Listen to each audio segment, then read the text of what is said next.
damos gracias por tu inmenso amor, por tu poder, por tu misericordia, por tu bondad, porque eres bueno, precioso, poderoso. Bendecimos tu nombre, reconocemos tu señorío. Eres Rey de reyes y Señor de señores, y en el nombre poderoso de Jesús te agradecemos por cada vida, por cada persona que se conecta para escuchar tu palabra que levanta, que bendice, que edifica, en el nombre precioso, poderoso de Jesús. Bendícenos con tu palabra. Te damos gracias, Señor. En el nombre de Jesús. Amén y amén. Bueno, qué bendición. Le damos gracias a Dios. Vamos a compartir la palabra de Dios. ¿Qué dice la Biblia sobre la tentación de Jesús? ¿Qué dice la Biblia? ¿Cómo nos debemos preparar para las pruebas? ¿Cómo nos debemos preparar para las batallas? ¿Cómo nos debemos preparar para el día malo?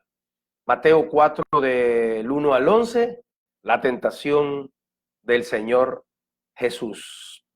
Vamos a leer allí en Mateo capítulo 4, versículo del 1 al 11. Le invito allí a que busque Mateo capítulo 4,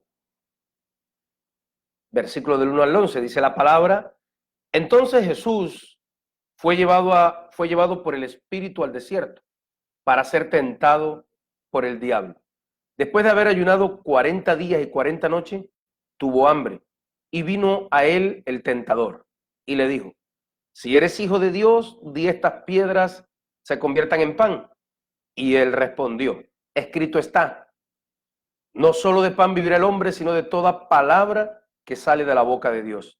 Entonces el diablo le llevó a la santa ciudad y le puso sobre el pináculo del templo, y le dijo: si eres hijo de Dios, échate abajo, porque escrito está, a sus ángeles mandará acerca de ti, y en sus manos te sostendrá, para que no tropieces con tu pie en piedra. Y Jesús le dijo: escrito está también, no tentarás al Señor tu Dios. Otra vez le llevó el diablo a un monte muy alto y le mostró todos los reinos del mundo y la gloria de ellos. Y le dijo: todo esto te daré si postrado me adorares. Entonces Jesús le dijo: vete, Satanás, porque escrito está, al Señor tu Dios adorarás y solo a él servirás. Y el diablo entonces le dejó, y he aquí vinieron ángeles y le servían. Señor, te damos gracias por esta palabra, bendícenos, abre nuestros corazones en el nombre de Jesús. Amén y amén. Por este pasaje, Mateo 4, 1 al 11, la tentación de Jesús, cómo prepararse y vencer en las pruebas, debemos aprender que casi todos los que hacen proyectos y planes y tienen sueños y aspiraciones, es bueno que tengan todos estos proyectos, planes, sueños y aspiraciones, pero la mayoría de las personas casi nunca anticipan que algo contrario a lo que desean, a sus proyectos y a sus sueños, les pueda pasar. Por eso es necesario, para tener más oportunidad de vencer, que anticipemos la prueba, que sepamos que en lo personal y en lo familiar nos van a llegar en algún momento. Bueno, en estos capítulos que venimos en este estudio expositivo, ya hemos visto en Mateo del 1 al 25 la genealogía y el nacimiento de Jesús, capítulo 2, versículo del 2 al 12, la visita de los magos, en el 3, del 13 al 23, la matanza de los niños, en el 4 en el 3, perdón, del 1 al 12, cómo Juan el Bautista prepara el camino del Señor, y el bautismo de Jesús fue el pasado estudio, que fue en el capítulo 3, del 13 al 17. Pero en este ya vamos a hablar, en el 4, del 1 al 11, sobre la tentación a Jesús, y con esto comienza ya el ministerio, la vida pública de Jesús. En este capítulo, como dije, comienza la vida pública de Jesús, y con este inicio podemos aprender cómo pasar vencedor por la prueba, pero primero tenemos que, como dijimos ya, anticipar la prueba. es estar preparándose antes que venga ninguna dificultad, saber que las pruebas van a llegar. Y dice allí Mateo capítulo 4, versículo 1, entonces Jesús fue llevado por el Espíritu al desierto para ser tentado por el diablo. Jesús es probado en el desierto. También lo puede ver en Marcos 1:12, en Lucas 4, del 1 al 13. Y la palabra tentación parece sugerir una experiencia totalmente negativa, pero no es del todo así. Sin embargo, esa palabra tentación, esa palabra que nos sugiere algo totalmente negativo, puede ser una preparación divina para una misión. Por ejemplo, esta tentación a Jesús fue la preparación divinamente determinada para la misión celestial todopoderosa aquí en la tierra que vino a ser Jesús. Por eso la palabra más adecuada sería prueba, una prueba. ¿Por qué? Hay mucha gente no conoce la diferencia entre prueba y crisis, pero así como un estudiante pasa por la prueba y esa prueba del estudiante, aunque a los malos estudiantes les significa una crisis, pero para el buen estudiante esa prueba significa el crecimiento, el escalón para vencer, para pasar al nivel superior. Si vence la prueba, los exámenes, el estudiante pasa a un nivel superior. La prueba para el cristiano es para prepararlo para una misión, para una bendición especial. Ahora miremos qué pasa en la prueba, qué lo hace diferente a la crisis. Debemos ante todo saber lo siguiente. Debemos entender esto, hermano. Todo el mundo tiene tiempos de oportunidades. Debemos entender, aprendamos esto. Tiempos de oportunidades vendrán para todos, pero asimismo, como vendrán tiempos de oportunidades para todo, que debe aprovechar, tiene que saber que también tiempos malos van a llegar, van a acontecer, o tiempos para lo que para nosotros, nuestra percepción, lo vemos como tiempos malos, como tiempos difíciles, y eso va a acontecer a todo. La mayoría de la gente, usted lo sabe, planifica, como dije, tiene proyectos, tiene sueños en su cabeza, y eso está bien. Dicen, si voy a hacer tal cosa, tal negocio, si me sale bien esto, voy a entonces hacer tal otra cosa, voy a estudiar tal carrera, voy a estudiar tal proyecto, voy a montar este tipo de negocio, me voy a otro país, voy a viajar a otro país y entonces voy a estar bien, voy a estar mejor. Todo el mundo planifica para estar bien, para estar mejor, pero pocos son los que anticipan, ¿sí? Que también en ese proyecto, o que siempre en ese proyecto, o el sueño, o ese camino a lograr lo que aspiran, aparentemente algo malo, o algo que aparentemente es malo, o algo inesperado puede pasarle. Eclesiastés 9:11 dice lo siguiente: me volví y vi debajo del sol que ni es de los ligeros la carrera, ni la guerra de los fuertes, ni aun de los sabios el pan, ni de los prudentes la riqueza, ni de los elocuentes el favor, sino que tiempo y ocasión acontecen a todos. Tiempos y ocasión. Hay tiempos para todo y para todos.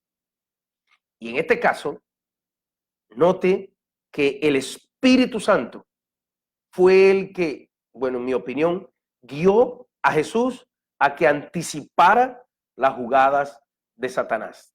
Bueno, el día difícil, el día malo, como dijimos, le acontece a todo. O aquel día que aparentemente es malo porque no nos están saliendo las cosas como queríamos. Pero mucha gente pierde más de lo que debería porque no anticipan el día malo. Solo hacen planes para lo bueno, proyectos para lo bueno, creen que todo le va a salir bien y no anticipan que algo inesperado o malo le vaya a pasar nunca. La gente cree que no le va a pasar nada malo nunca, que no se va a enfermar, que no se va a accidentar, que no va a envejecer. La gente cree que pudiera tener el control de lo que va a pasar, pero realmente no es así. Cuando viene el día difícil, no pueden resistir y las pérdidas son más grandes. Por eso, las Sagradas Escrituras nos animan a prepararnos desde que las cosas están aparentemente bien o desde que no se han puesto peor. No es tener esa idea de derrota, no, es anticipar que las jugadas no pueden salir siempre como lo pensamos.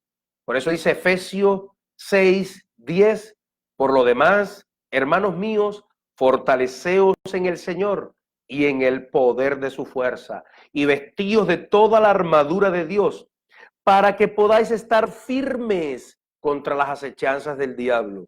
Porque no tenemos lucha contra sangre y carne, sino contra principados, contra potestades, contra los gobernadores de las tinieblas de este siglo y contra las huestes espirituales de maldad en las regiones celestes. Por tanto, tomad toda la armadura de Dios. Está diciendo, prepárate, pertréchate, ármate. Por tanto, tomad toda la armadura de Dios para que podáis resistir en el día malo.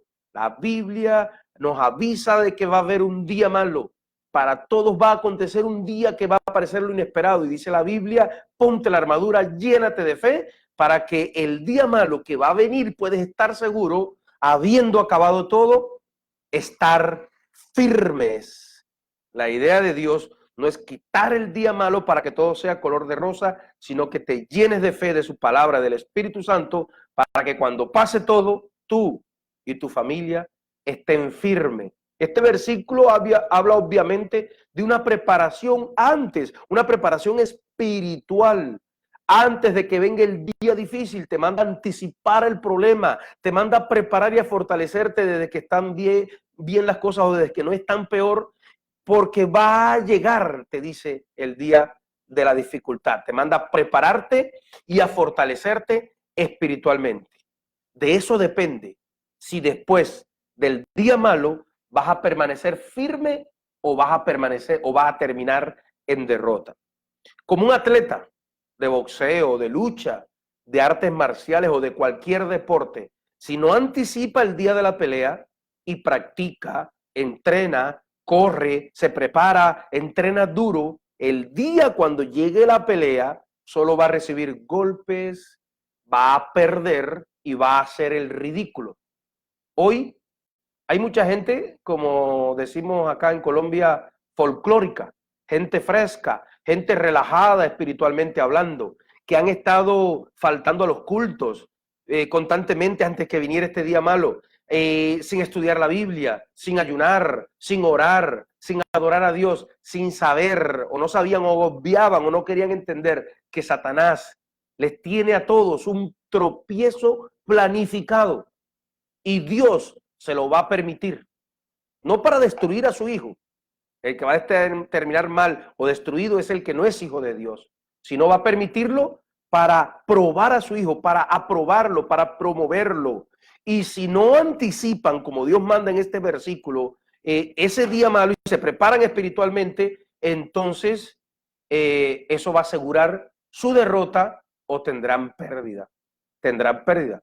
Mire que el Señor, dice la Biblia, fue llevado por el Espíritu en mayúscula. Si usted lee el versículo, no dice Espíritu en minúscula. Cada vez que en la Biblia habla del Espíritu en mayúscula, habla del Espíritu de Dios. Cada vez que habla del Espíritu en minúscula, habla del Espíritu del hombre o del Espíritu de los espíritus inmundos. Oiga esto, habla que el que llevó a Jesús al desierto fue el Espíritu en mayúscula, el Espíritu Santo. Es decir, fue el Espíritu Santo el que lo llevó, pero no solo lo llevó, sino permaneció allí con Jesús, sabiendo que Jesús era el Mesías, que Jesús es el Mesías, el Cristo, y que es fuerte, y que es poderoso, y que es Dios. Aún así, el Espíritu Santo no lo abandonó. Tampoco nos va a abandonar a nosotros, tampoco te va a abandonar a ti el Espíritu Santo en medio de la prueba, en medio de la tentación. Si a Jesús, sabiendo que es Dios y que es poderoso, no lo abandonó, cuánto más a ti, a mí, sabiendo que somos débiles, no nos va a abandonar. El Espíritu Santo en el tiempo de la prueba, en el tiempo de la dificultad. Esto es lo que hace la diferencia entre la prueba y la crisis. De la prueba, el Espíritu Santo te saca victorioso, fortalecido espiritualmente. Y las crisis son los problemas que vienen como consecuencias de tus actitudes malvadas, de mis actitudes malvadas, y que vienen con derrota. Pero oiga esto, de ambos, tanto de la prueba como de la crisis, también se sale. No solo de la prueba en la cual Dios nos lleva para sacarnos aprobados, también aquellas crisis que nos vienen por nuestros errores, estas crisis que vienen al mundo por el ateísmo, la maldad. El mundo está hoy, usted lo sabe, plagado de maldad, está plagado de idolatría, de violencia, de injusticia, y viene crisis al mundo. Pero para el Hijo de Dios, aquel que está acompañado con el Espíritu Santo de Dios, él también sale victorioso de lo que es crisis para todos. Para él se convertiría en prueba para salir aprobado y victorioso en el nombre de Jesús. ¿Y cómo se sale de ambas? De la misma manera que el Señor Jesús salió de la prueba: ayuno, oración, palabra de Dios y en el poder y acompañamiento del Espíritu Santo de Dios. No hay otra. Pero para nosotros, que sí tenemos pecado, a diferencia del Señor Jesús, hay que anteponer también el arrepentimiento. Ante todo eso, de nuestras malas acciones. Porque si no, el ayuno, la oración y la fe y la palabra de fe que traemos de la palabra de Dios en nuestra boca, pierde poder. No sale tan poderosa como es en nuestros labios sin arrepentimiento. Bueno, hay que anticipar la prueba. Hay que prepararse espiritualmente para la prueba. Dice en el 4:2, y después de haber ayunado 40 días y 40 noches, tuvo hambre. Oiga, ¿cuál fue el ayuno que hizo el Señor? Siendo Dios, siendo poderoso. Dice la Biblia que Jesús creó el universo y lo sostiene con el poder de su palabra. Un día vamos a explicar esto desde la relatividad de Einstein. Es poderosa la Biblia. Tecnología del siglo venidero. Si el Señor Jesús, siendo Rey de Reyes y Señor de Señores, estando en condición de hombre, ayunó para enfrentar al diablo 40 días, ¿cuánto más nosotros, usted y yo, debemos ayunar? Y el ayuno que hizo Jesús no fue cualquier ayuno, fue uno de los 3 ayunos sobrenaturales que aparecen en la Biblia. Uno lo hizo Moisés, el otro Elías y el otro Jesús. Si quieres vivir sobrenaturalmente, se debe vivir en una vida de ayuno, oración y estudio de la palabra de Dios. Si no, el día de la prueba no vas a salir en victoria hablando espiritualmente.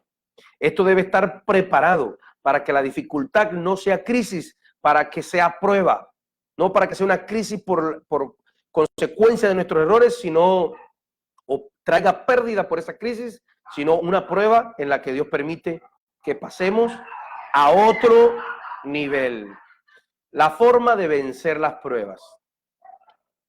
Y vino el tentador y le dijo: si eres hijo de Dios, di a estas piedras se conviertan en pan. El enfoque de la prueba que le puso Satanás, el diablo, a Jesús, está en cuestionar la condición de hijo de Dios. Si eres hijo de Dios, por eso comenzó así: si eres hijo de Dios.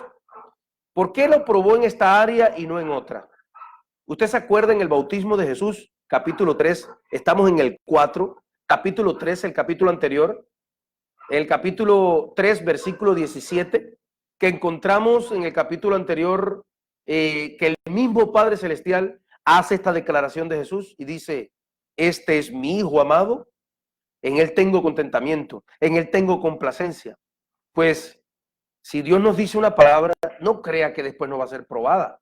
Jesús escuchó esa palabra y después fue probado en esa misma palabra. Si eres hijo de Dios, si eres hijo de Dios.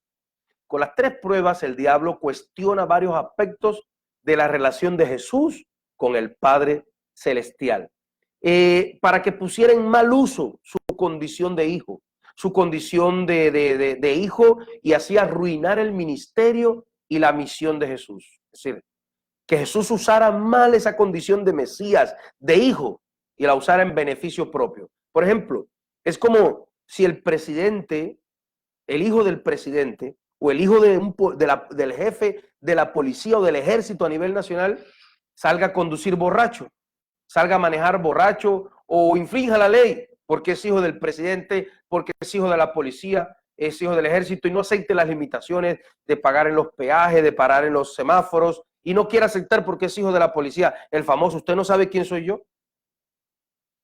Entonces, esto era lo que quería. El diablo fue el agente que tentó a Jesús a que usara mal su posición para que el propósito, es decir, el propósito hostil ese del diablo, que Jesús usara en beneficio propio su posición, fue utilizada por el Padre Celestial para probar a su Hijo y lanzarlo a un ministerio universal, la salvación del ser humano. Así será para nosotros. Lo malo que nos quiere hacer el diablo, lo malo que quiere hacer en tu vida Satanás, el Señor lo usará para hacernos más bien, para hacernos más fuertes, para sacarnos en victoria. Por eso dice Romanos 8:28, y sabemos que para los que aman a Dios, todas las cosas les ayudan a bien. Esto es, a los que conforme a sus propósitos son llamados. La tradición judía insistía en que con la venida del Mesías se repetirían en mayor o menor grado los milagros de los tiempos de Moisés. Y el diablo le sugiere a Jesús que haga un milagro semejante al del maná. ¿Sí? Como está, le pide eso, está en Éxodo 16. Le pide eso, pero solo para provecho personal, para satisfacción personal. Que usara el poder que como Mesías, como hijo de Dios, como Dios tenía, pero para una función del ego, del egoísmo, provecho propio. El Señor Jesús estaba listo para aceptar sus privaciones como hombre, ser humano 100% también que era. Al cumplir su tarea dada por Dios sin apelar a ese privilegio divino. Es decir, no utilizó su divinidad en beneficio propio, egoístamente. Por eso respondió, Mateo 4:4, y respondió y dijo, escrito está, no solo de pan vivirá el hombre, sino de toda palabra que sale de la boca de Dios. Confiando en el cuidado de Dios, sin tener que obligarlo en cada situación, sin tener que manipular o obligar a Dios a obrar. Lo que Satanás quería era lograr que Jesús le dijera al Padre algo parecido a lo que muchas personas manipuladoras en este mundo le dicen a sus parejas. Por ejemplo, he oído personas que le han dicho a su pareja, si no vuelves conmigo te mato, si no eres mía no serás de nadie, y esas cosas así. Eso es tentar, hacer algo así con Dios, obligarlo a actuar cuando Él sabe en su inmensa sabiduría qué puede hacer y en qué momento lo puede hacer, es tentar a Dios. Como el creyente que le dice a Dios, si no me va bien, me aparto de los caminos, me aparto de la fe. Mateo 4:5. Entonces el diablo le llevó a la santa ciudad y le puso sobre el pináculo del templo y le dijo, si eres hijo de Dios, échate abajo, porque escrito está, a sus ángeles mandará cerca de ti y en sus manos te sostendrá, para que no tropieces con tu pie en piedra. Y Jesús le dijo, escrito está, no tentarás al Señor tu Dios. El Señor Jesús rechaza este atajo, ¿sí? Le mostró, es decir, esta tentación y Jesús no quiso aceptarla, no quiso tentar a Dios, no quiso obligar a Dios a obrar de una manera para un beneficio, para algo personal. Pero luego en Mateo 4:5, entonces el diablo, en Mateo 4:8, dice, otra vez el diablo lo llevó a un monte muy alto y le mostró todos los reinos de este mundo y la gloria de ellos. Y le dijo, todo esto te daré si postrado me adorares. Entonces Jesús le dijo, vete Satanás, porque escrito está, al Señor tu Dios adorarás y a Él solo servirás. Satanás le estaba dando un atajo. Jesús es el dueño del universo. Él está destinado a gobernar el universo en el milenio, el planeta en el milenio y en toda la eternidad con la iglesia. Pero Satanás le ofrece un atajo y le dice, aquí están los reinos, si me adoras, te los daré todo. De todo modo eran de Jesús. A su tiempo le tocaba por derecho, le toca por derecho dirigir el mundo en el milenio y el universo. Este atajo que le ofrece Satanás no se lo aceptó Jesús. A los ricos de este mundo, poderosos, la élite mundial, los presidentes de los países, los cantantes famosos y artistas famosos que acuden al satanismo para tener fama, riqueza y poder, ellos sí aceptaron el atajo del diablo. Ellos podían esperar por fe, creer en este mundo, entregarse a Jesús y después en el milenio gobernar con Jesús y en la eternidad que el universo. Pero ellos prefirieron fama, riqueza, poder en estos pocos años, en este mundo, en la carne, en este mundo temporal de vanidad, que gobernar la eternidad. Buscaron un atajo y por eso les viene la desgracia. Eso es lo que quería Satanás. Pero este atajo que le ofrece el diablo al cumplimiento de la misión de Jesús, que alcanzaría, de todos modos Jesús le toca dirigir el universo, gobernar el universo, era para comprometer su lealtad con el Padre, como ha hecho con muchos de los ricos famosos, la élite mundial, que han comprometido su lealtad a Dios para servirle a Satanás por unos poquitos años de gozo y poder temporal. Primero, tentó al Señor en su identidad, torció la palabra, pero Jesús lo venció con la palabra de verdad. Cada sugerencia de Satanás es rebatida por una de las citas de las Escrituras, las cuales Jesús sacó totalmente todas de Deuteronomio 6 al 8. Y después que Jesús lo venció con la palabra, dice en Mateo 4:11, entonces el diablo lo dejó y he aquí vinieron ángeles y le servían. La palabra nos enseña que si resistimos al maligno, eso significa que el enemigo será derrotado. Si nos mantenemos firmes, por eso dice Santiago 4:7, someteos a Dios y resistid al diablo y huirá de vosotros. Resistir es mantenerse firme en la palabra de Dios. Hebreos 1:4, hablando de los ángeles que vinieron a servir a Jesús, Hebreos 1:4 dice, ¿no son todos espíritus ministradores enviados al servicio a favor de los que serán herederos de la salvación? Si mantenemos firmes, resistimos en la palabra, en la fe, entonces los ángeles del Todopoderoso rodearán tu vida, tu familia, tus hijos, tu hogar y estarán alrededor de ti y serán para el servicio de tu vida. Bueno, debemos anticipar la prueba sabiendo que vendrá. ¿Para qué? Para prepararnos espiritualmente para vencer en esa prueba. ¿Cómo? Ayuno como el Señor, oración como el Señor, estudio en la palabra, el poder, en el poder del Espíritu Santo y en el nombre de Jesús. Vamos a orar. Señor, te damos gracias por tu inmenso amor, por tu misericordia, por tu bondad, porque eres bueno, poderoso, bendecimos tu nombre, reconocemos tu señorío. Te pido que esta palabra llene nuestros corazones, que el poder del Espíritu Santo sea avivado en nosotros los creyentes. Te pido un milagro sobre cada persona en su hogar. Tu protección, Señor, plaga no tocará tu morada. Protege cada creyente, cada familiar del creyente, aunque estén lejos, en el nombre de Jesús. Un milagro, Señor, en la provisión, que no nos falte, que no le falte a cada hermano nada antes que le sobre para poder regalar y bendecir a otros. Te va a sobrar la comida, vas a tener que comer apurado, vas a tener que regalar para que no se pierda, vas a tener que tomar medidas para que no se pierda la comida, porque la abundancia va a llegar a tu hogar en medio de estas épocas difíciles. Bendice a cada familia con paz y tranquilidad, que more la presencia del Espíritu Santo en cada hogar, porque donde more el Espíritu de Dios, allá hay libertad, allá hay sanidad, allá hay bendición y allá hay vida y vida en abundancia. Que podamos caminar en arrepentimiento para que nuestra oración, nuestro ayuno, nuestro estudio de la palabra adquieran poder en nuestros labios. Te pido por cada persona enferma, recibe un milagro en el nombre de Jesús. Hay un milagro de salud para tu vida, en tu cuerpo, en tu espalda. Todo dolor muscular, toda contracción muscular desaparece ahora.